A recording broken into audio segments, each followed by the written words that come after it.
boys and girls? Welcome, and happy Tuesday and happy Veterans Day here from all of us at the Blockchain Report. We're switching things up and trying some new formats today, so there's a lot to get excited about. Because coming up on today's episode of the Blockchain Report, we are going to be joined in just a second by the man who can connect the dots like no one else, Nolan Bowerly, our fellow host here at RoxomTV, and we're going to be diving into some of the wild stories happening across the globe today. There's a lot to go over. First, the U.S. government is finally reopening. Kind of, but the chaos is far from over. Trump's threatening to dock air traffic controllers who already haven't been paid in weeks. We've got a deadly car explosion in Delhi shaking up global headlines. China is trying to steal America's tech talent with its new K-Visa program. And SoFi Bank just became the first U.S. bank to offer crypto trading, which could be a massive shift for the entire industry. So yeah, today we got shutdowns, showdowns, and Satoshis, and we have Nolan Bowerly here to help us make sense of it all. So we're excited for today's show. So should we read the first story or should we bring, I hear you there, Victor. Yeah, should we bring Nolan in now or should we read the first story? Stinger. Oh, let's go the Stinger, today's bull run. Thank you. Just roll it. It's Tuesday, I'm reacting slowly here. All right, so joining us for our bull run on the Blockchain Report today, we have the man, the myth, who can connect dots like nobody else, Nolan Bowerly. Nolan, how are you? Thanks for joining us today. We're pumped to have you on. I'm enthusiastic about the future of humanity, Hank. Who could complain? Not me. Well, as somebody who's got such a great view, a vantage point of the world, it's very heartening for me to hear that coming from you. I can sleep a little bit more soundly tonight because there's a lot of stuff going on right now. Really quick, what was going on in the Great Awakening this morning? I know we talked a little bit about bagels. What were some of the other topics on the menu this morning for you and the guys over there?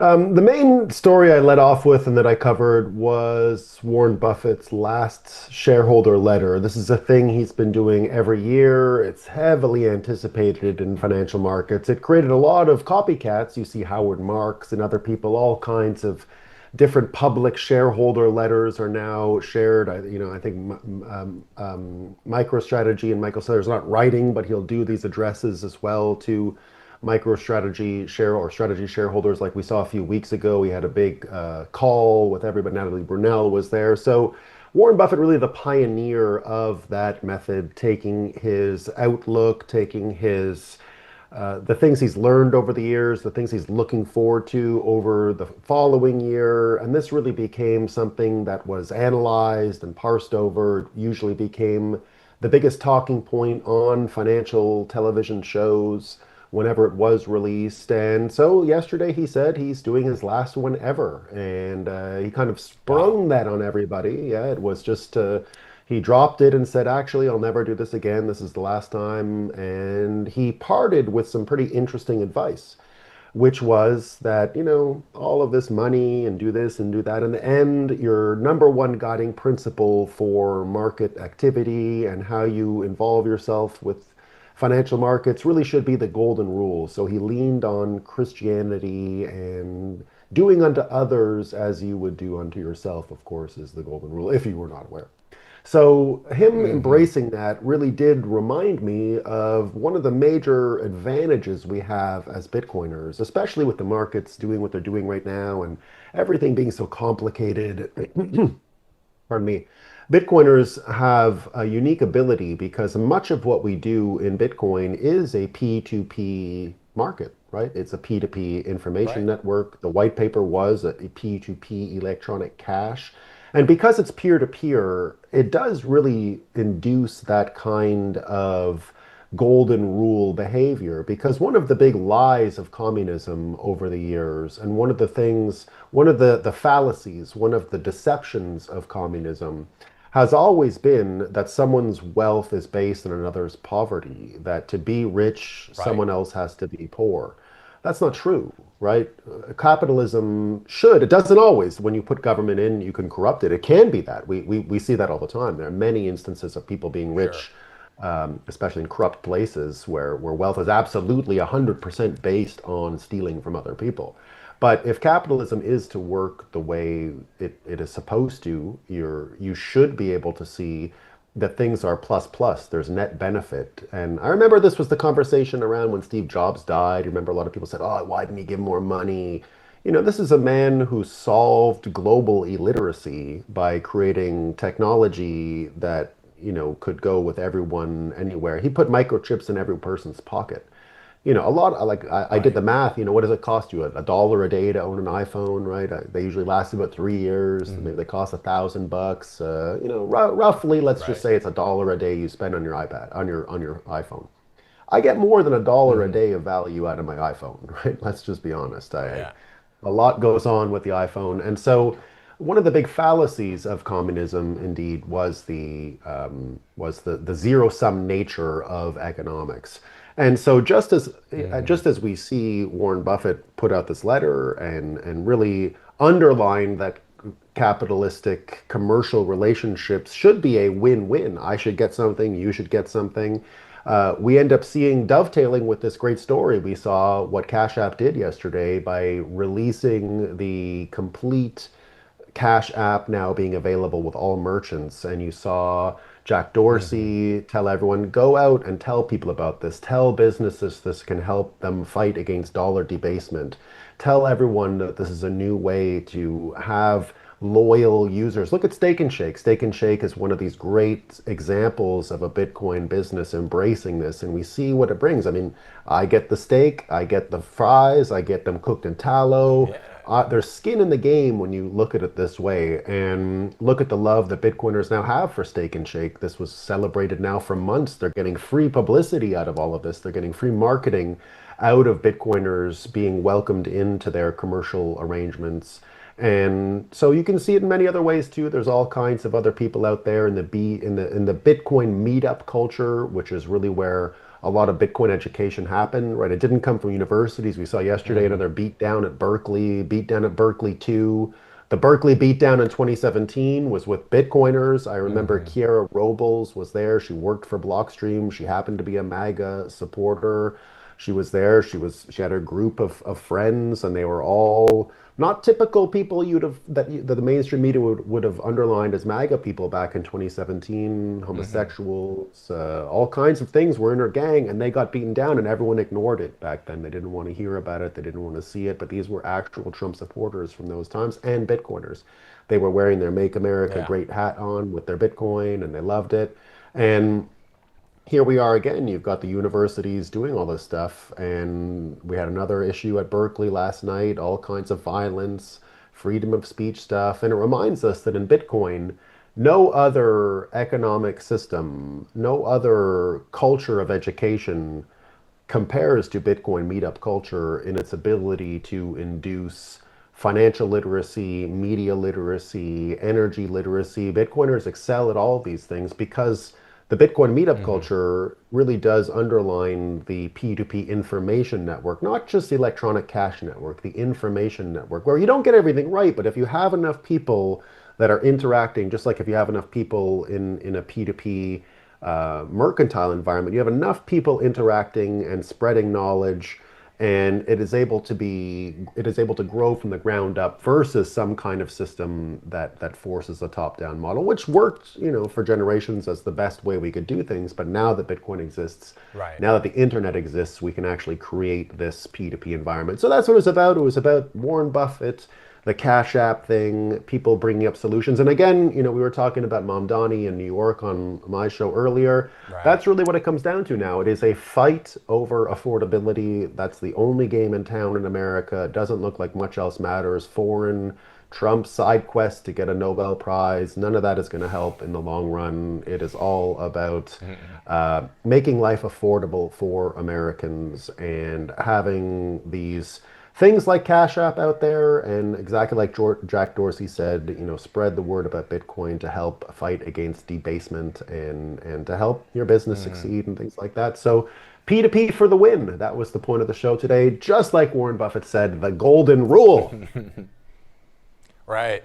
A little surprising, honestly, to hear him mention the golden rule when it sounds like Bitcoin would actually help perpetuate that amongst the masses a little bit. And this is the guy that'll probably go to his grave, with a tattoo that says, I still think it's rat poison squared. But who knows? We'll see how it goes. We've got a lot of stuff going on we got to talk about today. You go ahead, please. Yeah, one more note on that. I did the Legacy News the day he said that years ago, and you can't find the clips anymore. But I was on CNN and all these places, and I got them to fall into the trap where they said, well, what did Warren Buffett say? What do you think about when Warren Buffett said, and Bitcoin was tanking, it was 2018, and I got to say, no, he's right. Bitcoin is rat poison, and then the host would say, what do you mean? And I would say, oh, sorry, yeah, for the banks. Yeah, it will kill them. And that was a Pierre Rochard joke that I had stole right before he had come out. I saw it on Twitter before, and I said, that's my talking point today. And every one of them fell for it. It was a lot of fun. Amazing. Well, we've got some interesting things. I'm very excited to hear more about what you think about with these stories we got going on today. So hang 10, Nolan. I'm going to read this quick story, and then you and I are going to jam about it. Sound good? Let's do it. All right, first, the U.S. government, in case you haven't been paying attention, is finally crawling out of its 42-day nap. But apparently waking up doesn't mean showing up. Yeah, the Senate voted 60-40 to reopen the government, and everyone's patting themselves on the back like they just invented bipartisanship. But while Washington's busy congratulating itself, the rest of the country is still standing in line at the airport, wondering if the traffic controller is getting paid. Transportation Secretary and former real-world Boston cast alum Sean Duffy, I'll never get over that, says it could take days for things to get back to normal, which in government time is roughly the equivalent to sometime before the next administration. Meanwhile, President Trump says he'll sign the reopening bill and called it very good, which, if you've been following along, is Trump's official stamp of approval for any problem that stops being his. The shutdown is coming to an end because a group of centrist Democrats decided to side with Republicans, proving that the fastest way to pass a bill is to not care about re-election. Democrats are now arguing amongst themselves about what they didn't get, mainly the renewal of federal health insurance subsidies that are set to expire soon. So even with the government back online, millions of Americans are about to see their health premiums spike in 2026.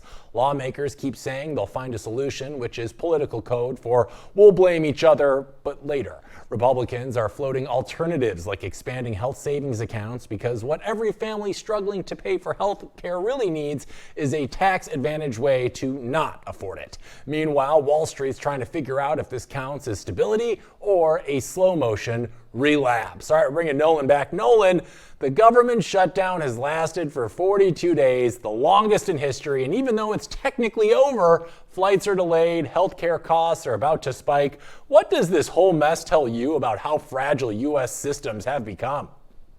Yeah, it is a complete and total system breakdown. So just even on the air traffic controllers for 1 second as an example, air traffic control, it's been since the 1980s that they can't figure out the money. What is it about that particular job that they're always broke, always stressed out, always on the brink of suicide? Like, what is going on over there? It doesn't matter what administration. It's been 40 years of, oh my God, the air traffic controllers are all killing themselves. What a life they live. Oh my God, they need more money too because they're dying everywhere. What is up?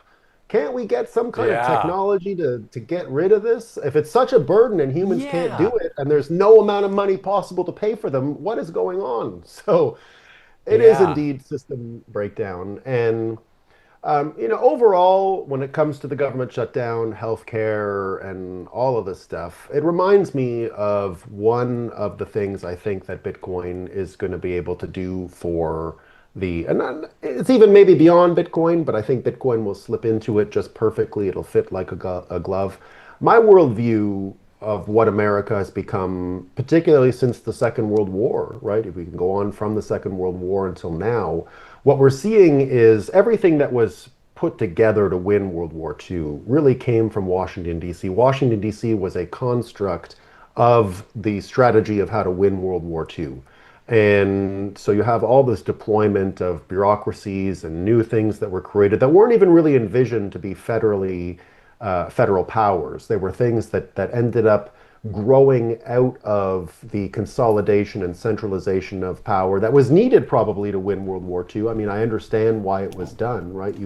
You centralize these powers And it's what gave America the advantage it needed to go and move against Nazism and move against the Imperial Japanese Army. But the problem is we never shut it off. And so it just kept Right. growing. Now, this is outside of the scope of what the US federal government really had in mind to begin with, and it consolidated more and more power.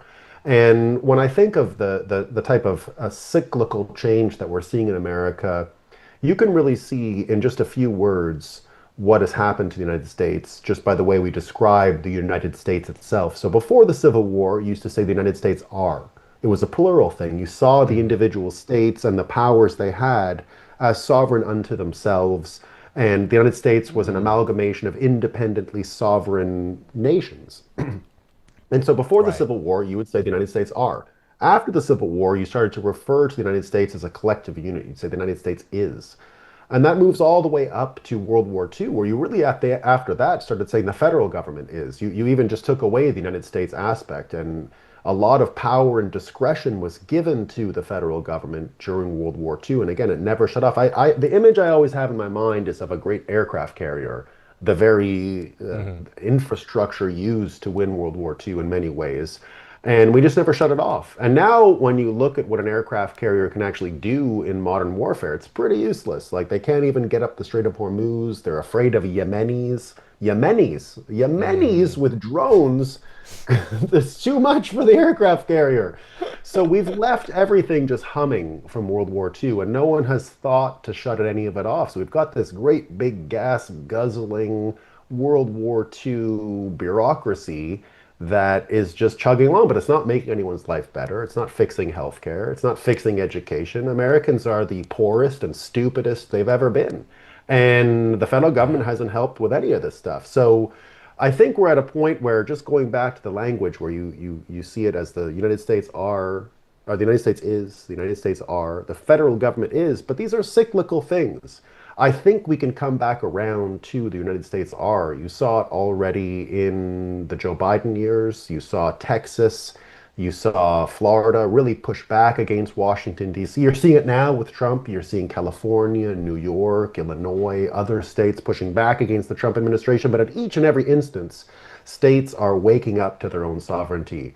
You don't have to see it from a partisan lens. You just have to see it as those big states that are capable, leading the way for other states to show them that they have sovereign powers too.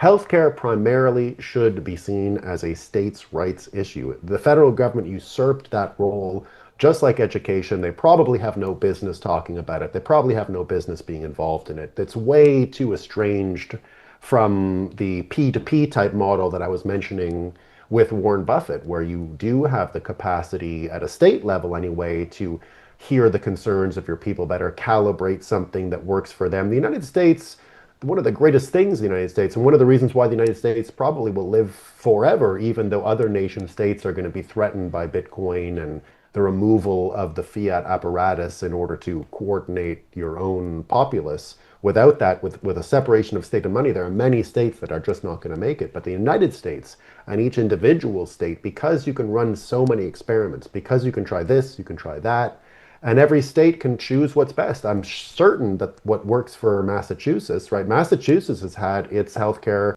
more or less figured out. Obamacare really was a copy of the Massachusetts system, and it worked for them. It worked for them.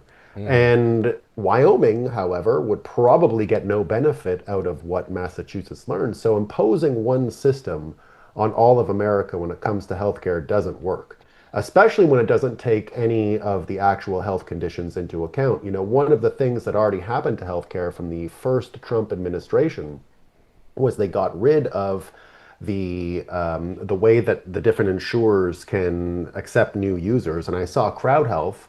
If anyone out there does Crowd Health, I did Crowd Health in the United States for a long time. And Crowd Health had two rules. You can't smoke and you can't be fat. And I don't want to fat shame anyone. That's not that's not what, we're talking about here. But they put actual Right. conditions on who could access and who could mutualize and insure together.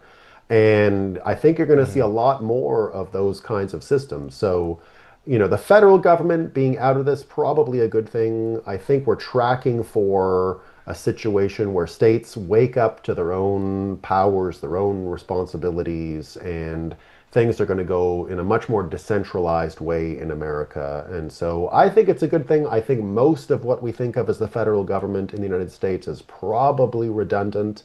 Probably the Department of Education being one of the great examples. I mean, it's not like they're doing great, right? The public education in the Right. United States. Because if the states aren't Well, going to didn't they take care of hire? it, Right. Well, didn't they hire Vince McMahon's wife as the Secretary of Education? Right? Is it Linda to McMahon? Am I shut it remembering that down, correctly? to shut it down, right? To shut it down, to shut it down. Exactly, they did. Yeah. Yeah. Yeah. I mean, I love her work in the WWE. Don't get me wrong, but an interesting choice for that position. But I don't know. I'm not running the government. Kayfabe, We got to move on. kayfabe Though. is Go ahead. kayfabe is one of the best ways to learn. Kayfabe is a real learning environment, so we love kayfabe. Okay, I'll have to learn it because, like you said, as part of America, I'm feeling definitely stupider and poorer than ever right now. So I got a lot of work to do. All right, let's go to this next story here. We got to keep moving, Nolan. So we'll be back at the end of a second because President Trump is threatening to dock air traffic controllers who don't return to work. We talked about him briefly, but we're getting more in the thick of it. Now, this is pretty bold move by Trump considering they haven't already been paid in the last, month and change. It's kind of like threatening to take away someone's lunch after you already ate it. On Truth Social, Trump wrote, "All air traffic controllers must get back to work now." He said anyone who refuses will be substantially docked, which is a bold threat considering, again, these people haven't been paid since October 1st. Again, yeah. Now, Trump also promised a $10,000 bonus for those who didn't take any time off during the Democratic shutdown hoax, as he called it, as long as Congress approves it, which it won't, because Congress approving anything right now would qualify as a supernatural event. The air traffic controllers, who literally keep planes from colliding midair, have been working without pay now for 40 days. Some are calling in sick. Others are quietly Googling how to become a lighthouse keeper. Meanwhile, the FAA has started mandating flight restrictions at major hubs. At least 8% of flights were canceled Monday, and Delta racked up the most, proving that even without storms, Delta still finds new ways to disappoint people. Then Chicago got snow because the Midwest refuses to be upstaged by politics. And now everyone's blaming weather for a crisis that's 90% government and 10% climate change. We're bringing Nolan back. Nolan! Don Juan threatened to dock air traffic controllers who haven't been paid in over a month, which sounds insane when you think about it. Do moves like this affect how global investors view the stability or credibility of the United States right now? Because we're not looking great, from my view. But what about you? What do you think? Well, two ideas when I hear about what Trump did here that I think are relevant to this. So the first up is something that the rest of the world is figuring out really quickly, and it's something that Americans have observed for a while. Trump's delta between how he treats people who he likes or treat him well versus how he treats people who he dislikes is huge. And setting up Yeah. those two parameters, there's no in between, right? If you're on his side, it's the praise. That's why you can't praise Trump too much. You see when he goes to the foreign countries now, and they're trying to throw gifts at him because they know he has like an unlimited appetite for praise. And Oh, the yeah. opposite is, if someone gets in his way or something, we see how that goes. Now, going back to how it relates to the financial markets and how people perceive Americans, or how they perceive how the system is working, let's say, it's exactly that. Trump's ability to induce these conversations. So I'll go back to the kayfabe thing. I'll bring the kayfabe because it fits, right? The wrestling thing. Trump has always used the wrestling frame. He's an wrestling, kayfabe being a aspect that comes from the wrestling business itself. The wrestling business, the wrestlers themselves, understood early because they didn't have mics at the beginning in like the 1960s or 70s, but they noticed a strange effect when they embraced the archetypes of heel and babyface, that the audience had a willingness to suspend disbelief and enter the frame of the drama being real in wrestling. Now, we all know that wrestling is fake, right? Everybody who watches it knows it's fake. We don't need to be told it's fake.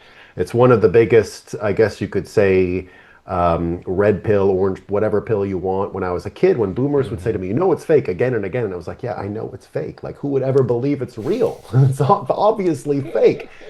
But it was the willingness that wrestlers noticed of the fans to enter the illusion and enjoy the illusion as if it was real for the purposes of entertainment. And kayfabe is that art. So people don't actually listen to those who nag and yell and scold, right? People are not logical in that way. They kind of ignore it and forget about it. Versus kayfabe, where you get sucked in. So if you remember when Trump fought Elon Musk a few months ago, and people said, "Oh my God, Trump and Elon are fighting," and then he said he's in the Epstein files. What ended up happening out of that conversation was the largest conversation America's ever had about ending the Fed. Because remember, it was about the big beautiful bill or the budget or the spending, right? Right. So everything at that time became about how much can we actually borrow, how much can we actually do. You actually had the conversation that we were never able to have in America because you can't scold people. I mean, how many times have Bitcoiners been saying we have too much debt? How many times have people like Warren Buffett said there's too much, we're spending too much, we're spending beyond our means? But that's not really the way people engage stories. People engage stories through fake, good guy, bad guy, a narrative around it. You get invested in the story. And it looks like that's what Trump is doing with the air traffic controllers. It's him using his method of treating people who are on his side really well and treating people who are against him really poorly and creating the widest possible delta, which is how kayfabe really operates. Once you see the cost benefits spread apart so large, if you're an air traffic controller and you're wondering if you should go back to work today and suddenly there's more money and you're going to get treated like this and because they're all apparently dying all the time and it's a suicide watch every day with these people, and now all of a sudden you're going to get more money, which is exactly what you're asking for.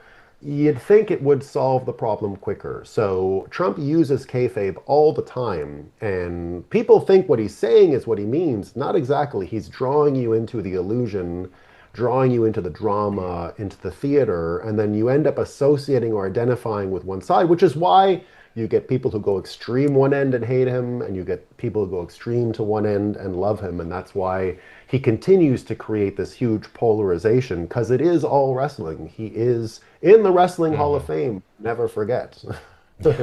Yeah. I don't know if you've ever seen, there's a photo and it's like Trump and a couple other people, and I think the other person was like Stone Cold Steve Austin. It's like one person in this photo has Stone Cold stunned everyone else in this photo. I've seen and that it's one. Like Linda McMahon is there. Yeah. It's Trump. It was all in the Oval Yeah. Office too. They're all sitting in the Oval Office. Yeah. And it's like there's only one person who hadn't been Stone Cold stunned, Yeah, it was incredible. You make a good point there. Trump is the king at being able to manipulate political storylines and create, like you said, like this good and this bad side. And he's wrote it to the presidency twice now. So you can say what you want about him, but man, does that guy know how to really shake up the political theater for his benefit. And he's got a legion of followers, unlike any political candidate I've ever seen ever. So something he's doing is working. We got to move on to the next story, Nolan. So hang 10. I'm going to read this one quick and we'll be back, because a deadly explosion in New Delhi has left at least 8 people dead and 20 more injured. And authorities now say it's being investigated as a possible terrorist attack.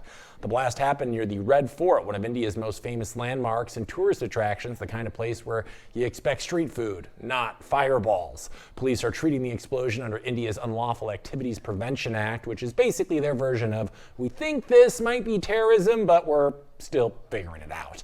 India's Home Minister Amit Shah said investigators are keeping all angles open, which in government language usually means we have no idea yet, but it's definitely serious. Prime Minister Narendra Modi, who was speaking in Bhutan at the time, promised swift justice and warned that the conspirators behind this will not be spared. So, yeah, not exactly the namaste diplomacy tour he probably had planned, but here we are.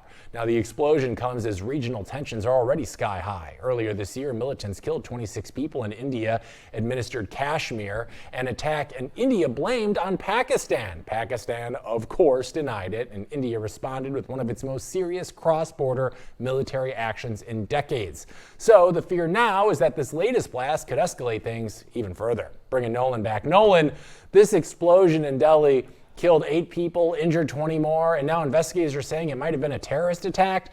How do violent events like this impact global markets or investor confidence, especially in emerging economies like India? Yeah, I would say we're missing some vital information on this story so far Please. because I've been to this area, the Red Fort, and it could be otherwise be known as Little Pakistan or old. It's old Delhi, not New Delhi. The capital being New Delhi. There is Okay. a Delhi, and this is Delhi. It's all the same area, but New Delhi was like a new city Yeah, they yeah. built to house the government and all that stuff. Old Delhi, where this is Sure. from, existed, and because it's close up to the Pakistani border, when they separated, Pakistan, of course, was once called like West in, it was like a part of India, and it broke away to create Pakistan. When Gandhi created the modern state of Israel through emancipation from the United Kingdom, Pakistan was part of it, and then they broke away and created a Muslim splinter country. And Delhi, the old Delhi, would have been a example of this pre-migration, pre the split. So a lot of people there, it's filled with mosques. It is very Muslim. So that's the part of the story that we'd have to get more information on, simply because Sure. I agreed. This is going to continue to frame the Muslim versus Hindu conflict that's there, but this has been going on for thousands of years, or hundreds of years, I should say, over 1,000 years. But in that particular area, right where they are, that is a heavily, predominantly Muslim area. So there's going to have to be more information involved, because if you are targeting random car violence, unfortunately, your likelihood of killing Muslims themselves will be very, very high. So I'm not sure exactly. I think there's some information missing here, but indeed, I think people are going to be looking deeper into this. Unfortunately, we're in a very low trust environment right now, so I don't think, and I think that's where this will affect the markets. I don't think either way you're going to get many people believing whatever official story comes out. I mean, they keep finding passports at the site of every single terrorist attack, and then the passport is always of the guy who did it, and all the answers were they fall out of the sky apparently, and so. I think we're in a low trust environment that is going to do nothing less than induce more rumors, more suspicion. I don't think whatever story comes out is going to seem credible to most people until we see what information is available next. I think that's where this is headed. Throw it into the stories, throw it into the pile of stories that no one has resolved and no one's paying attention to, and we'll just keep rolling over. And to kind of maybe say the quiet part out loud, this is especially concerning because, correct me if I'm wrong, these are both nuclear powers, right? So the last thing we need is conflicts with nations with that kind of capability, especially that are right next door. That could unsettle the entire geopolitical spectrum across the globe. Is that maybe an accurate statement to make? Yeah, but I think it'll go back to where it was. They were able to find calm and resolve over the summer when that stuff happened at the border. Now, the problem with the border is there's people paid to be there to fight. They don't, but that's where the trouble was over the summer. Versus what's going on here in Delhi. It's a little bit estranged from the front lines. Probably everyone in the front lines got an email today and said, be on alert. There might be some activity. But I think you're going to have to wait to see what other information is here. I don't think they're going to I don't think it'll escalate like it did over the summer, because that was a strange cocktail over the summer where the people who are paid to perform in what is very performative. If you go to the border, you'll see they do these really crazy leg jerks and stuff like that. It's very dramatic and very, very theatrical, and that's a good thing. You want the wars to be fought theatrically. What I would be more worried about is if it starts turning into drone type of border incursions that really start taking some lives. That's the type of thing that can escalate quickly into something else. And I would expect that to Right. start happening in that area at some time. I can't imagine they'll be immune from it. Yeah, it's kind of interesting, actually. Totally like a random aside. It reminds me like drones are kind of like Bitcoin a little bit, in that like they're these great pieces of technology, but then they get a bad rap because the people misuse them in other ways, which conflates the narrative of what is actually going on with these things. Like I'm a drone operator of over a decade now. And everyone's like drones, like I'm like it's a great piece of tech. Just people do dumb stuff with it. It's, akin to like Bitcoin, and people were using it for Silk Road or illegal whatever back in the day. So So just kind of an interesting parallel that just came into my noggin right there. All right, moving on to the next story. Nolan, hang 10. This one I'm going to be very interested to get your thoughts about, because China has officially launched its own version of the H-1B visa. It's called the K visa. And no, it doesn't stand for Kumbaya, even though Beijing's pretending to suddenly love foreigners now. The move is part of China's plan to lure global tech talent, or as the Communist Party calls it, importing people who can code better than our nephews. The K visa is basically the H-1B with training wheels. Applicants don't even need a job offer before applying, which is amazing, because nothing says stable economy quite like move here first and we'll figure out the employment part later. It's designed to attract scientists, engineers, and AI specialists, the same people the U.S. has been making miserable with $100,000 H-1B fees and immigration policies so tight that they make Fort Knox look friendly. One Indian IT worker called it a good option for people like me to work abroad, which is a very polite way of saying I'd rather deal with China's Great Firewall than U.S. immigration paperwork. And honestly, Beijing's timing is chef's kiss. While Washington is busy raising fees and threatening deportations, China's saying, come on over, bring your algorithms, and ignore the part where we monitor your Wi-Fi. The Chinese Communist Party has been on a mission to dominate tech, throwing billions into AI, semiconductors, and robotics like it's playing SimCity with cheat codes. They're positioning themselves as the global hub for innovation. There is a catch, though. Unemployment among young Chinese workers is still near 18%, and now locals are worried foreign tech talent will take the few decent jobs left, because nothing boosts morale quite like competing with people your government literally imported to outqualify you. Bringing Nolan back. Nolan! China's new K visa is basically their version of the US H-1B, designed to attract top foreign tech workers. Do you see this as China genuinely opening up global innovation, or as another way to control and absorb foreign expertise on a world stage? What do you think? Yeah, I would say this is pointed at America in particular to see if there's any sort of ability to skim off the top of what America doesn't, is clearly telling the market they want to get away from. Now, the way I think it would play out in China is a kind of choke on the bone situation, in the sense that, be careful. You remember how the Matrix ended? Remember the third one that no one really liked? Everyone talks about waking up from the Matrix, and so I don't want to, that analogy's been done many, many times. Yeah, you remember wasn't how Jesus? It ends? Wasn't it just Jesus at the end? Was it like There was a Matrix bit of Jesus? Yeah, essentially? there was a bit of Jesus. No, it was, if you remember, he's fighting with Agent Smith, right? And they're doing the fighting, and da-da-da-da. And then finally he allows Agent Smith to absorb him. And so Agent Smith, so Neo goes into the body of Agent Smith, but then Agent Smith realizes there's something wrong, and he ends up disintegrating and dying as a result. The Chinese equilibrium probably can't handle the influx of the type of people they're saying they can now absorb. If these people, just like you said, with the firewall, if you brought all these people over, sure, I mean, there's absolutely, they can be deployed into the Chinese economy instantly, right? There's obvious net benefit. But there's a threshold at which there's too much of this. There's a threshold at which, and I think the fault tolerance of China for this type of worker is pretty low. I was in China with Vitalik Buterin, the founder of Ethereum, in 2016, and a bunch of other Bitcoiners. Samson Mao was there, all kinds of people there. It was a big Bitcoin blockchain something week in 2016. And we were in a hotel right in Shanghai, the Hyatt, looking out, beautiful views, all kinds of people were there. And of course, there was the firewall. But given who was in the building, the firewall had been sprung, all kinds of stuff. The whole thing became a complete fiasco for China. They sent spies in because things were just popping off. Everyone was using the normal internet. They were catching the difference between the articles you would see. Because if you just read a sports article with the firewall, it was already rewriting with AI. You could tell because it was shit. Oh, wow. And so I was reading like the sports highlights, and you could see propaganda getting injected by some kind of an AI. And so the people in the place, because you're dealing with cryptographers, you're dealing with really high IQ people at that point. They sprung the whole building, and we were living in some kind of, we were laughing, we were watching YouTube, we were using Google. The whole thing turned into a fiasco that had to be sort of shut down immediately for China to save face. So that's just with that's a conference. That's a conference full of people, and it created that kind of a reaction.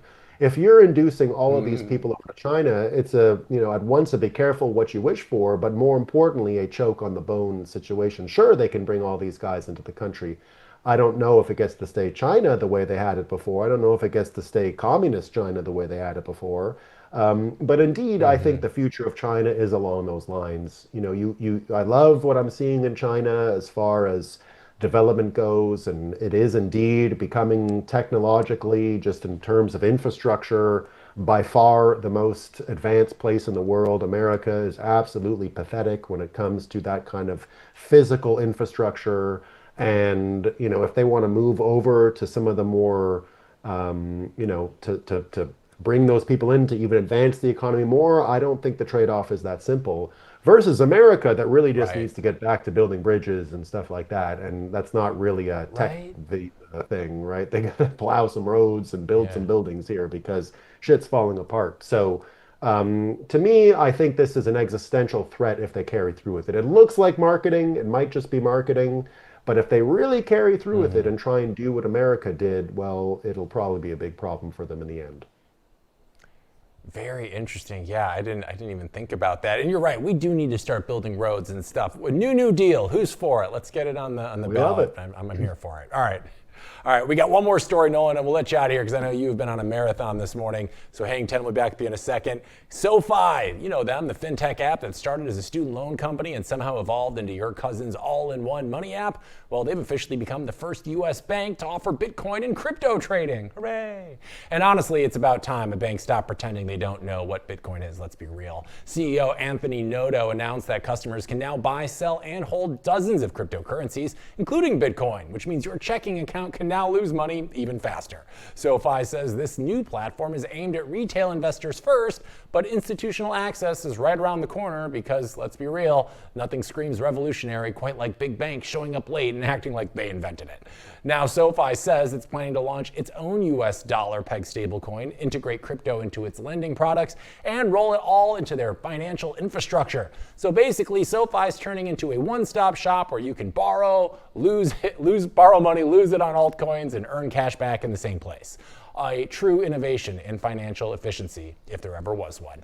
Nolan, bringing it back. Nolan, SoFi just became the first U.S. bank to let customers buy and hold Bitcoin directly through their accounts. How big of a deal is this? Is this a real turning point for mainstream adoption? Or is this just another FinTech marketing gimmick? What do you think? Yeah, I don't think Americans had lack of access to any of this stuff. And SoFi, I would say, is already kind of a de novo bank anyway. This isn't like a legacy institution. And I suspect they haven't created a Bitcoin wallet. I bet you it's all just paper Bitcoin. So to me, this pales in comparison to what I saw from Cash App yesterday and the widespread deployment, and also that Cash App just today. I mean, if you're in New York City today, you've got Miles Sutter walking around, onboarding every single merchant he walks into. So he walks into a coffee shop, and if they sees that they have the Cash App or the Square payment tile, he says, just hit a button and you can now take Bitcoin and I'll pay you in Bitcoin. They're inducing 25 US trash token payments today for anyone who onboards a merchant. So if you onboard a merchant today, they'll send you 25 US trash tokens and you can do whatever you want with it, buy Bitcoin or something like that. So not getting into the stablecoin game because Cash App is a US bank. Of course, they have a US bank license. They're not just a financial app, they're an American bank as well. You can get paid on Cash App. You can do all these things on Cash App. So watching them induce a P2P viral marketing campaign, remember how they started? It was $5 if you just got someone to download the app for a long time, like PayPal, right? They got everyone, get your friend in on Cash App. It'll give you $5. So they're inducing a P2P marketplace here for folks to go and spread the network around, and user acquisition in those methods always works a lot better than, hey, look at me, I'm giving you, like you said, you can come lose money here, you can lose money there. I don't think Americans have any lack of access to these products, and so what if they attach it to a US dollar bank account? A lot of these folks do something similar anyways. I know you can get cash payments on Kraken, for example. Look at Coinbase. Coinbase is already way ahead on the stablecoin stuff, and they're already using the stablecoin leverage in other markets to give. Because I guess I forget which of the bills, the whatever ones they've passed recently about stablecoins prevents the U.S. government has passed on stablecoins prevents them from offering yield in America, but they can do it abroad. So as long as they're buying U.S. Treasuries, then you've got this new buyer of U.S. Treasuries, which is what will always keep. That's the reason why they're given the regulatory clearance to go and do this, because they have to buy U.S. Treasury bills. Tether already owns more U.S. debt than Germany in just a couple of years. I mean, an unbelievable story when you look at that. And now they can go abroad and really demonetize and dollarize other markets. This is Canada behind me. You can imagine Canada, if I'm getting 10% interest on US dollar stablecoins and the Canadian banks are only giving me 4%, guess where I'm gonna hold my money, right? It's definitely gonna be with someone like a Coinbase or a Kraken who's doing that. So they're going to have to really catch up SoFi, if they want to make a splash here. All good, I like the idea, but it's a bit of a casino, and to me doesn't compare anything with what we're seeing from Cash App and the merchant adoption that will come from it, as well as just little things. I mean, he's talking about scavenger hunts and stuff, gamifying adoption, and I think that's a lot more fun. If you Pokemon Go Bitcoin spreading through America, you're going to go a lot better than, look at me, I'm SoFi, right? This is a real Pokemon Go instance. So I think that has a lot more legs. No, that's a good point. Yeah, no, I think you're right. It makes for a good headline, but is it really pushing the needle? Probably not so much. I already have like 4 different apps I'm able to lose money on, and I do every single day as is. So do I really need another one? Probably not. I got to stop. I'm really bad. All right, Nolan. Well, you have been such a treat today. We really appreciate you joining us in the show. It's always such a great time to tap into your wealth of knowledge of all things. We really appreciate you sharing with us today, my friend. Thanks so much for hanging out with us, and we're looking forward to doing more of these going forward. I can't wait, Hank. It's always fun to come and do this. I love dealing with you guys in the Global Studio One out in San Francisco, and maybe I'll come out and do it with you in person sometime soon, huh? Please do. We would love to have you. And in the meantime, enjoy the rest of your day, and we'll see you, I guess, tomorrow for more news. Peace, man. All right, see you, Nolan. All right, gang, we're taking a quick break here at the Blockchain Report, but when we're back, more of today's top stories. We're going to check out the charts and see how Bitcoin's moving and what you can expect as we move through the last 2 months of the year. Will the promises of giant price predictions that we have been foretold come true? We'll talk about that and more when we return. Stay tuned. Others, Bubble Boy. I'm a bit changed, but sounds familiar, right? Let me tell you a hard truth. The S&P isn't rising. The dollar's falling. That's the trick. Monopoly money. It's ice melting by the second. Your savings, your salary, your time. Worth less every second. Everyone's using the wrong measuring stick. Switch the denominator. Price the S&P into Bitcoin. Hard, fixed, unprintable. Suddenly your unstoppable index, it's collapsing. And while you cling to dollars, well, Wall Street already switched. Before, you needed 2 brokers. Still getting my ninja bonus though, right? Fuck. Plenty of spreadsheets. And my quant! I hate this part. I was right, and I'll be right again. If I were you, I'd thank me. You know my name's Dave, right?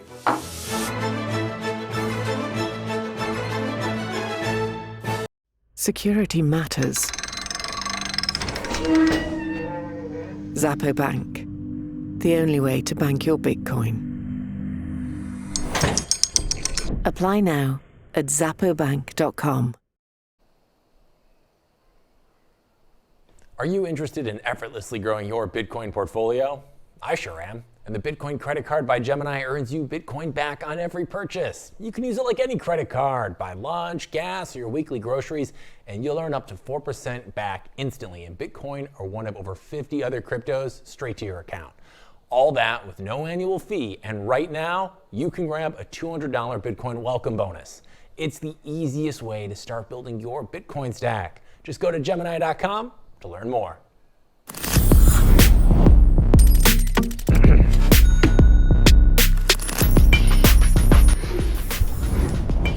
right, time for a little market rundown. Let's see how Bitcoin's doing. Currently around 103.5. Been a tumultuous couple of weeks here in Bitcoin land. Remember, we were at high as 126 about 4 weeks ago. We had that flash crash down to 102, and ever since, we've been kind of treading water between 100 and as high as about 115. Today, we're back to about 103.5.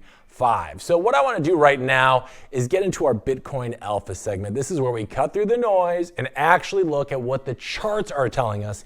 And remember, for the love of Satoshi, this is not financial advice. This is just my personal view of the market, okay? So let's take a look and get to the charts. Bitcoin currently right now is about 103.5, and today we're looking at some of the most important metrics here in the Bitcoin universe, and it'd be easier if I had my graphic display, but I don't have it right now, so we're just going to talk about it, all right? So this first chart you're seeing, this is the everything indicator, okay? This basically mashes together everything you'd want to know about Bitcoin's market health, right? So we're talking on-chain data, liquidity, profitability, money supply. We're putting that in all into one big mood ring for the network. Now, when it spikes up to those red zones at the top, you can see them circled there, okay? That's usually when everyone's feeling euphoric, markets are overheating, and we're all geniuses. I remember that part well. Now, when it sinks down near the green that you can see that green area down at the bottom, all right? When it sinks down to that, that is when sentiment is dead and smart money tends to start accumulating. Right now, the orange line, that is the everything indicator, okay? You can see it there. It's been going up and down quite a bit as of late.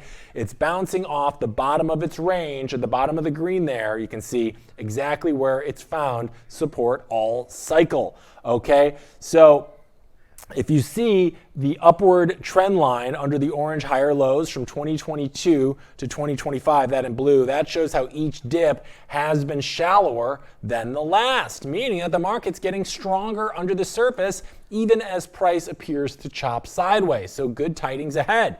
Meanwhile, Bitcoin's price is in black and is consolidating near the top of this range, as you can see up there in that red area. Now notice how in prior cycles, when this orange line spiked into the red zone, okay, that's where major tops formed. And you can see those red dotted peaks around 2017 and 2021, okay? We can see those up there. That's, again, where the major tops formed. And we're nowhere near that level currently, okay? So despite all the noise, this indicator says the market's cooling off short term, but still has plenty of room to run before hitting too hot to handle territory. Or in other words, we are still very much early. So everyone just chill out. Next, go into chart number 2. This is our active address sentiment indicator. This one measures short-term sentiment, how quickly price is moving compared to on-chain activity. Now, when the orange line you can see there hits or crosses that top red band, okay, the price is rising faster than network growth, or basically, we're calling that FOMO territory, okay? That is FOMO territory. When it drops to the bottom green band, you can see down there at the bottom, all right, it means sentiment's overly bearish relative to usage. And that, my friends, is where local bottoms tend to form. And if you take a look here, take a peek at these highlighted green circles that we have where the orange line touches the green bands. Every one of these spots has historically lined up with relief rallies or short-term reversals. And guess what, friends? We're there again now. Now, that doesn't mean new all-time highs tomorrow, but it does suggest the market's oversold short-term. This one is mainly for traders. It signals short bursts of optimism or panic, not long-term cycle trends. So think of it as a temperature check. Things are looking cold, but they're not looking cooked right now, okay? And then that brings us to our third chart of the morning. So let's bring that one up here, fam, all right? So this one is the net unrealized profit loss. Okay, this chart tells us how much profit or loss is unrealized across all Bitcoin holders. Or in other words, how rich or wrecked are the average wallets feeling right now? The pink areas that we can see, right? Those are the short-term holders, the tourists who panic sell every single dip. You know them well. The blue area is the long-term holders, okay? The diamond hands who don't flinch even when the market panics. Now, when the colors shift from blue and orange into bright red, That is historically euphoria, okay? The blow-off tops when everyone thinks they're a genius. I've been there before and I've paid the price, okay? Now, the euphoria spikes you can see around 2017 and 2021. And notice how high those went compared to where we are right now, okay? Today, the metric is nowhere near those same euphoric levels, and instead it's showing the same behavior we saw during the last two local bottoms, okay? And you can see those by the yellow circles we have there on the bottom right-hand side of the screen. Each time we saw this pattern, fam, Bitcoin consolidated for a bit before kicking off the next big move. So while things might feel slow right now, the data is saying this isn't a market top. It's likely the foundation of being built before the next leg higher. So how do we sum up all these indicators, Hank? I need to know. Well, let me tell you, okay? The everything indicator is rising off of its floor, signaling some underlying strength ahead. The active address sentiment indicator is in the oversold zone, which is hinting at short-term recovery potential. And the NUPL chart that we just saw shows no signs of cycle euphoria yet, meaning this bull run probably still has fuel left in the tank.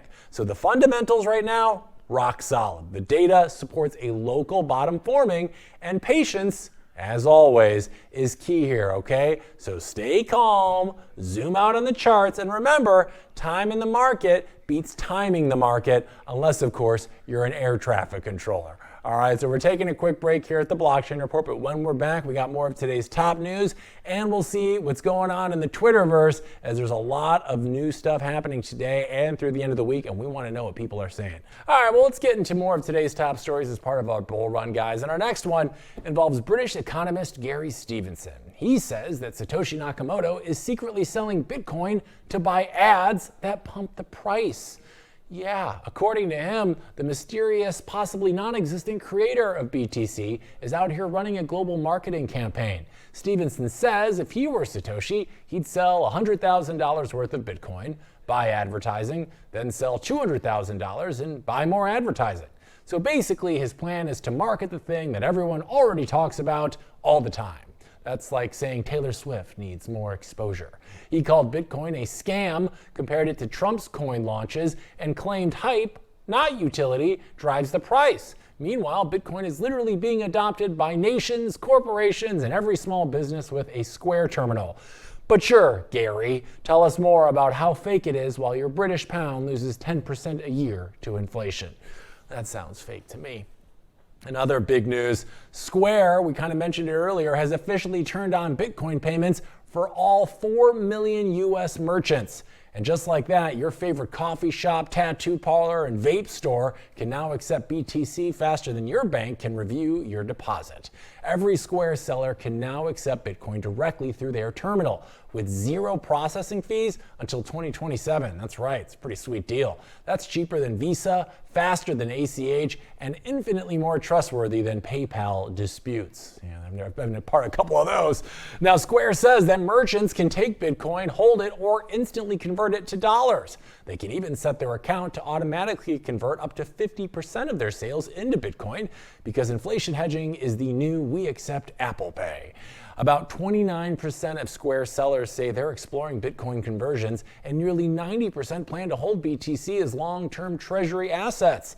That means your local barber might actually outperform BlackRock this year. Now, Jack Dorsey says the goal is to make Bitcoin everyday money, not just digital gold. Now, millions of businesses, from barbershops to breweries, can add a new sticker next to Visa and MasterCard that says Bitcoin accepted here. Sounds pretty good to me. Can't wait for that future, and it's coming.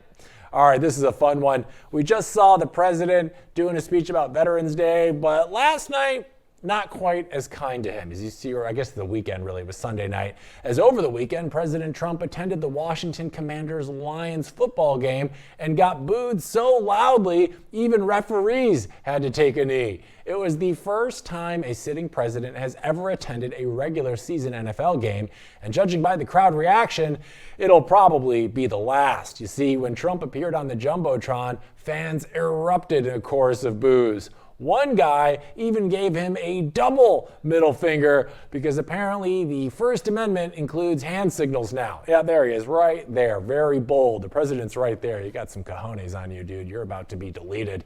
Now, Trump tried to smile during the chorus of boos, and he waved, and he powered through, but things got worse. He then began reading the oath of enlistment to new service members. And instead of saying, "I, Donald J. Trump," he read the cue card out loud and said, "I," and state your name. I thought we were done with this stuff once Biden got out, but it just seems like more of the same. Maybe we should stop, voting octogenarians into the presidency. Just a thought. Let's actually roll the clip, guys. I want to take a look at this and see it in real time. Let's do it.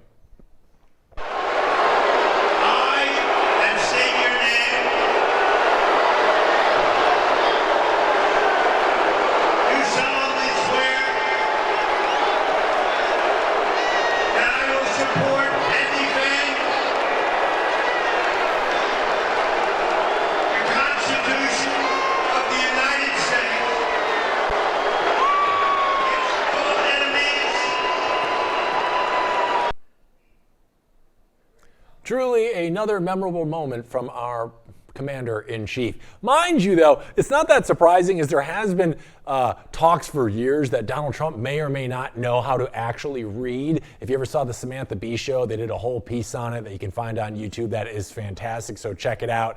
But the real takeaway here is that, yes, gang, the President of the United States accidentally read the stage directions out loud. It's kind of like Ron Burgundy meets West Point, if you will. Now, he eventually finished the oath, though the booze nearly drowned him out. I gotta give him credit, though. You saw him kind of pause there when he said, "I state your name." He knew he read it wrong, but he just doubled down and went forward. Right here. Oh, something's wrong. Wait a second. Does not compute. I'm just going to roll with it. I respect his conviction in that matter, at the very least. Now, fortunately, Secretary of War Pete Hegseth was there with him, clapping like his bonus depended on it. Friggin' corporate bureaucratic seal. Now, Trump reportedly left before the game ended, maybe to post his own highlight, a Lions receiver doing the Trump dance before he even arrived. Because if there's one thing Trump loves more than attention, it's claiming credit for someone else's touchdown. We've seen that before. All right, we're going to take a quick break, but when we're back, we got more of today's top news, including Tales from Hoddlewood, where we talk about the intersection of sports and currency and life. And we got more stuff coming up on the way for you here in the Blockchain Report, so stay put. We'll be back right after this quick break. Others, Bubble Boy. I'm a bit changed, but sounds familiar, right? Let me tell you a hard truth. The S&P isn't rising, the dollar's falling. That's the trick, monopoly money. It's ice melting by the second. Your savings, your salary, your time. Worth less every second. Everyone's using the wrong measuring stick. Switch the denominator. Price the S&P into Bitcoin. Hard, fixed, unprintable. Suddenly your unstoppable index, it's collapsing. And while you cling to dollars, well, Wall Street already switched. Before, you needed 2 brokers. Still getting my ninja bonus though, right? Fuck. Plenty of spreadsheets. And my quant! I hate this part. I was right, and I'll be right again. If I were you, I'd thank me. You know my name's Dave, right?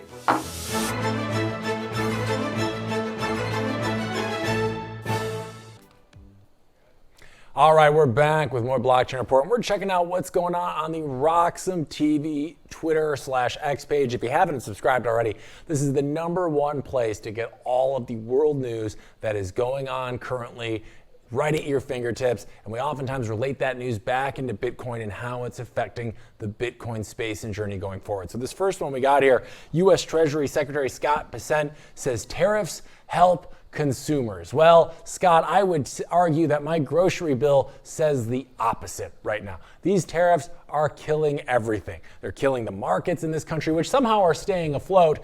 Maybe it's in part because as a result of these tariffs, Donald Trump is now promising $2,000 stimulus checks of sorts, tariff stimulus checks to everyone in the United States if you're below a certain income level. And this whole thing is one of the biggest horse and pony shows I have ever seen ever. I am not I am not Nolan, right? I can't read between the lines and connect the dots quite like he can. But what I'm seeing here is pretty clear. This is a government that is collapsing, right? But is being propped up by big tech companies and throwing more liquidity in the market. So essentially what I see happening is here, we're giving hundreds of millions of Americans, in theory here, $2,000, right? So we have this new giant liquidity that's going to get pumped into the market, which is going to stir things up and further prop up the evaluations of a lot of these stocks and companies that just don't actually coincide with the reality of things right now. So it makes it look like everything is fine. The country is booming. Look at the economy. Things are great. But this is not. This is a short-term optical band-aid over what is a longer problem that we still haven't figured out any kind of fix to aside from Bitcoin, right? So Scott, I find you and Hegsgeth are just, I don't like you. You're a couple of sleaze bags. Let's get on. I'm getting worked up. All right, moving on. This one's pretty crazy. The Hongqi Bridge has collapsed in Southwest China only months after opening. Now remember, China just came out with that new visa to try to get top tech talent. Well, they might want to get some new architects and building designers as well, because this looks like an absolute catastrophe. Look at this thing. What is going on? It looks like it's on fire. How does concrete start on fire? Or is it just crumbling? I don't know. That's bad news. Hopes and prayers to everyone out there. I have nothing against China. I hope you guys are doing okay. And that's pretty bad. So sorry, guys. Hope thoughts and prayers, all that good stuff. Let's scroll down, see what else we got on the docket here. As we mentioned earlier, SoFi becoming the first nationally chartered U.S. bank to launch Bitcoin and crypto trading. Now, Nolan and I spoke about this earlier. At first glance, it seems, whoa, this is a really big deal, right? Maybe not. This feels like a lot of lip service in the face of mounting pressure from consumers that want exposure to crypto, right?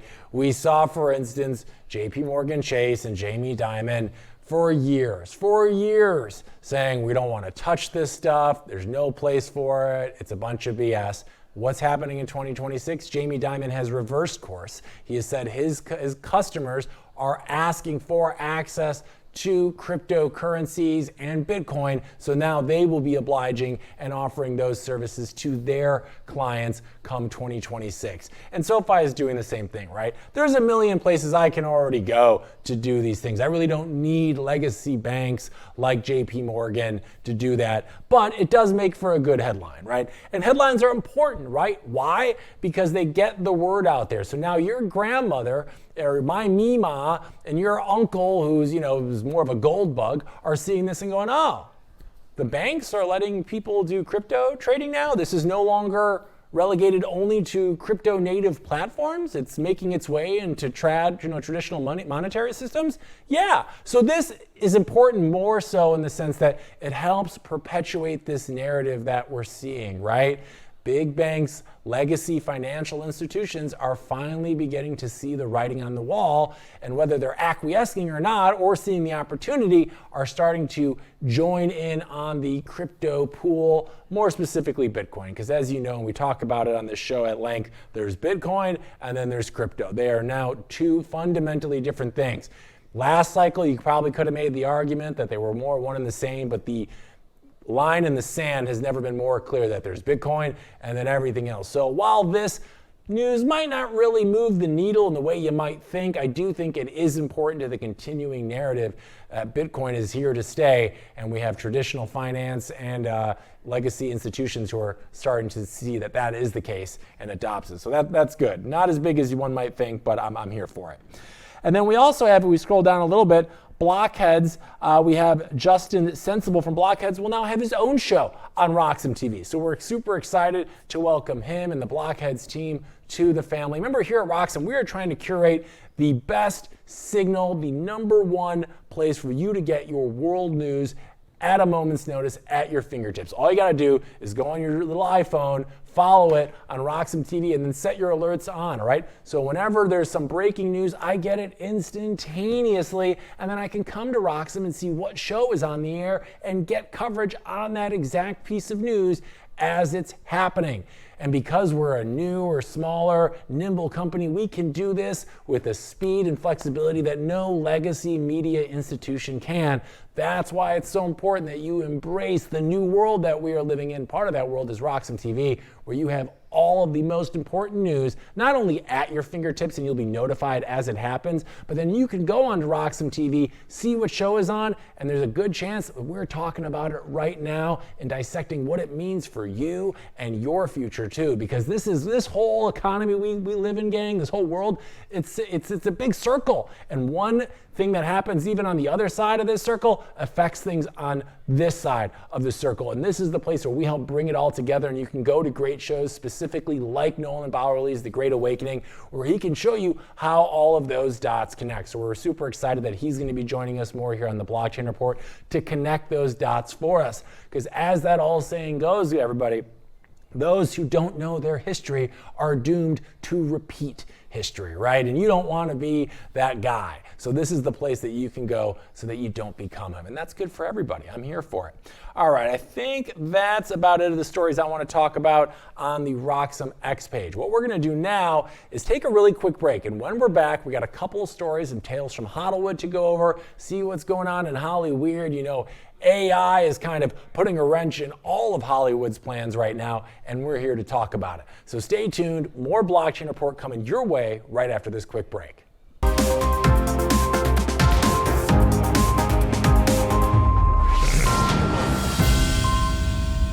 All right, welcome back to the Blockchain Report. It's time for some tales from Hollywood. So let's see what's going down in SoCal. Well, looks like Tom Brady isn't just calling plays for Fox Sports anymore. He's now calling shots in Hollyweird. Fox Sports is taking an equity stake in Shadowlion, Brady's entertainment and marketing studio, marking the network's latest power move into original content. You see, Shadowlion will now have its own office on Fox lot in Los Angeles, because of course it will. And the first project out of the gate is a docuseries on the University of Michigan's football program, because of course it is. Naturally, Brady will executive produce alongside his old coach, Jim Harbaugh, who's now running the LA Chargers. So yes, it's basically the Tom Brady cinematic universe. Brady says the partnership is about extending the Fox Sports experience beyond Sunday and developing original stories that everybody wants to see. Or in other words, he's going from touchdowns to content plays. Fox Sports CEO Eric Shanks said once they met Brady's team, the partnership just made sense. He called it a long-term investment, which, given Brady's history, probably means it'll last exactly as long as his next comeback. Shadowlion's co-founder Gilad Haas said this is a new chapter for the company, focused on more long-form storytelling while continuing their branded content work. He added that Fox's infrastructure gives them the scale they've been missing. And Brady chimed in saying Fox has massive reach while Shadowlion brings unique creativity, which is a polite way of saying they've got the checkbook and we've got the ideas. Fox has been on a bit of a buying spree as of late, investing in IndyCar's parent company Penske Entertainment, BJ Novak's food company Chain, and even a vertical video firm called Holy Water. Basically, if you can film it, Fox wants a piece of it. Fox and Shadowlion are also teaming up for next year's Fanatics Flag Football Classic in Saudi Arabia, where Brady is expected to play alongside NFL and celebrity stars. Because when you've already conquered the NFL, why not go play flag football in the desert with a camera crew? Shanks summed up the partnership by saying, it's not just the Tom content company, sure, but if you're investing in Tom Brady's company, you're getting Tom Brady content. That's kind of the point, right? Now, Brady, ever the quarterback, called the move a perfect fit. And let's be honest, between his Super Bowl rings, his Fox gig, and now his own studio on the lot, at this point, Tom Brady isn't chasing legacy, he's franchising it. Oh, and this is a really fun one. Flavor Flav, you know him.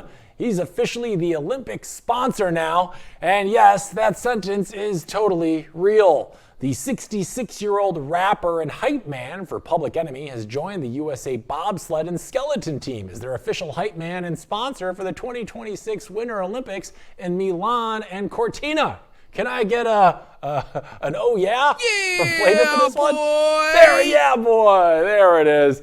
Now, it's cooler than Cool Runnings, Flav said, and actually, it's the coolest runnings. And honestly, Flav's not wrong. He spent the week training with the U.S. team in Utah. Yes, actually training, and even tried his hand at both bobsleigh and the skeleton. Take a look at the videos online. They are fun. Now, team officials tried to keep him safe by starting him on the slow part of the track, but Flav, he wasn't having it. On his second run, he started higher up, hitting a top speed of 67 miles per hour, because apparently when you've survived the 80s hip-hop scene, gravity just isn't that intimidating anymore. U.S. skeleton athlete Dan Barefoot, great name, said Flav made it look easy, adding that the room was buzzing with energy when he showed up. People who usually don't talk to each other were high-fiving, which is impressive and possibly terrifying depending on who was in those helmets. Now, this isn't Flav's first Olympic rodeo. He was the hype man for the U.S. women's water polo team in Paris last year and even helped an Olympic discus thrower pay rent. So yeah, the man's not doing it for clout. He's doing it because he actually loves Team USA. Now, U.S. bobsled and skeleton CEO Aaron McGuire said that Flav embodies grit, dedication, and pride, which is executive speak for we have no idea how the hell this happened, but we're just going to roll with it. Now, the Winter Games kick off February 6th, and somewhere in that opening ceremony, there's a decent chance you'll hear Flavor Flav yell, "Yeah, boy!" over the national anthem. And when that happens, America officially wins gold. Yeah, boy! All right. Hey, buddy, it's good to see you. All right, so I've been told we've got some new happenings over on the Twitter Xverse, so we're going to take a quick peek at those before we get into bullish, bearish, or BS and wrap up today's show. So let's bring up the X page, guys. Remember, this is at RoxomTV's Twitter account, best place to get all of the world and Bitcoin news at your fingertips each and every day. So right here, these are separate tweets, okay, but you should still follow RoxomTV. So these are separate tweets from friends of the program, so to speak. We got this one from Joe Nakamoto. You might remember him. He was on the show with us last week, and he's a new host here at Roxom. You want to check out his content. He's great. He says the U.S. just became one of the most Bitcoin-friendly countries in the world. Seriously, well done, Square, when you're up. Now, of course, we're talking about Square, who recently made Bitcoin transactions available to 4 million merchants in the United States, which is really incredible. So if you got one of those little Square tiles, you can now accept Bitcoin payments through the Square payment processing system.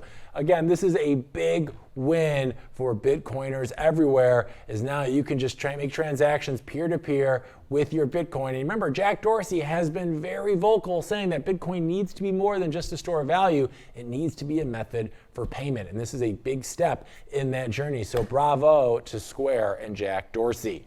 All right, let's go. What else we got here, Victor? Let's see. Michael Saylor with the AI generator. I'm always here for that. He says, first, get the Bitcoin. And he just has a bunch of orange orbs around him. This would have been great like 2 weeks ago before Halloween, if those were all pumpkins and they had like jack-o'-lanterns with Bitcoin bees carved into them or something. But I gotta say, I am so on board with Michael Saylor's ability just to do this AI slop whenever he wants. It's great. I'm here for it. Never change, Michael. Never change. All right, we're taking a quick break, but when we're back, we got to wrap up today's show with a little bullish, bearish, or BS, so stay tuned. Blockchain Report coming right back after this quick message. Wish you could grab cash without selling your Bitcoin? Yeah, same. But hey, that's why Ledn exists. They're the global leader in Bitcoin-backed loans. We're talking over $9 billion issued since 2018 with a perfect record protecting client assets. But you might be asking, Hank, what makes a Ledn loan different? Well, with custody loans, your collateral stays put. They don't go degen and lend it out for yield. There are no credit checks. It funds in under 6 hours, no monthly payments. You can repay anytime with 0 penalties. And for transparency, grown-ups actually want proof of reserves reports every 6 months verified by a top accounting firm.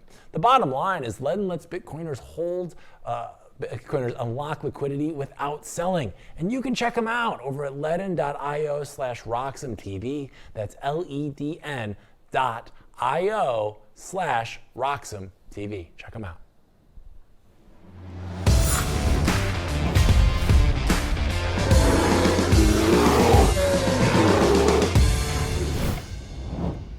All right, gang, it's time for Bullish, Bearish, or BS. This is where we wrap up today's top stories and determine how it's looking for Bitcoin going forward. Let's get started with our recaps. First, after a 42-day nap on taxpayers' couches, the U.S. government is stumbling back to work. The Senate voted 60-40 to reopen things, but the FAA is still throttling flights at 40 major airports, and healthcare subsidies are still on track to expire, meaning premiums spike in 2026. So yeah, the lights are back on in D.C., but the airports are chaos. The parties are already fighting about who lost what, and Wall Street is pretending this is what stability looks like.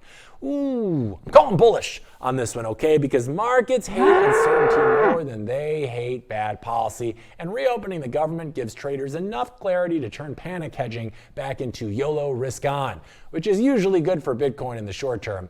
With data releases, economic reports, and policy signals coming back online, macro traders can lean into the liquidity returning narrative that tends to support BTC as a high beta asset.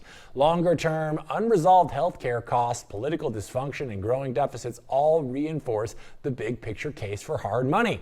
And Bitcoin is still the only asset that doesn't care who controls the house. So short take, government's open, nothing's fixed, and that confusion usually sends more people toward Bitcoin. So we're bullish. Next up, China rolled out the K visa. It's its own knockoff of the H-1B to attract foreign engineers, AI researchers, and other high-skilled workers who are sick of U.S. immigration roulette. Applicants don't even need a job offer to apply, but locals are already worried that imported coders will compete for scarce jobs in a market where youth unemployment is already at 18%. You add in censorship, language barriers, and the Great Firewall, and analysts say most top talent will still choose the US or Europe over relocating their GitHub repo to Beijing. Ooh, I'm gonna call BS on this one, okay? For Bitcoin, doesn't really move the needle as much as you think. China is still hostile to true, open, permissionless money, and importing more tech workers doesn't change capital controls or its stance on Bitcoin. At most, it might accelerate AI and chip development inside a closed financial system, which keeps Bitcoin adoption there in the underground, VPN, peer-to-peer category, not the open, regulated market one. Global macro flows, not China's HR department, are what pushed Bitcoin's price around. So this story is more geopolitics theater than market signals. So China's talent visa drama doesn't change Bitcoin's adoption story in any meaningful way. So it's pure BS. Last up, we got one bullish, one BS, one to go. So SoFi, the app that started with student loans and somehow became your entire financial life, is now the first US bank to let customers buy, sell, and hold a bunch of cryptocurrencies, including Bitcoin. Backed by friendlier Trump-era regulators and new OCC guidance, the SoFi can legally run crypto and blockchain products under its existing bank license. They're planning a stablecoin, crypto-integrated lending, and infrastructure services, basically turning SoFi into a full-stack fiat-to-crypto on-ramp for both retail and soon institutions. So my verdict on this, I'm bullish. I mean, every time a regulated bank adds Bitcoin, it lowers the friction for normies to move from heard about it to own a little, and that steady demand is rocket fuel over a full cycle. SoFi doesn't have to be perfect. It just has to make buying Bitcoin as easy as checking a balance. And suddenly millions of customers have a one-tap path from paychecks to BTC. Long-term, banks deciding it's easier to profit from Bitcoin than fight it signals a structural shift toward adoption, custody, and integration, which usually translates into higher floors for the price over time. So the first US bank goes full crypto. Well, that's huge long-term tailwind for Bitcoin demand. So I'm calling bullish. All right, so today's score, 2 bullish, 1 BS, which means our overall verdict for the day is bullish, baby. Between government reopenings and a major US bank turning into a Bitcoin on-ramp, the structural story leans clearly in Bitcoin's favor. China's talent visa sideshow doesn't really change the monetary landscape, while renewed liquidity, clearer regulation, and easier access to BTC all point towards stronger demand over time. Short term, we're still at the mercy of volatility and headlines, but the underlying trend is more people, more platforms, and more capital flowing into the Bitcoin ecosystem. So it's a bullish day, and that's the kind of Tuesday that I'm here for. Well, gang, as always, thanks for tuning in to another episode of the Blockchain Report. If you haven't already, make sure to like, follow, and subscribe to RoxomTV, the Blockchain Report, and me at Hank at RoxomTV on whatever platform of choice that you choose to do your scrolling on. And we'll be back tomorrow, same time, same place, same shenanigans right here on the Blockchain Report. So until then, stay safe, stay informed, and always, hodl on, baby. See you guys and gals tomorrow.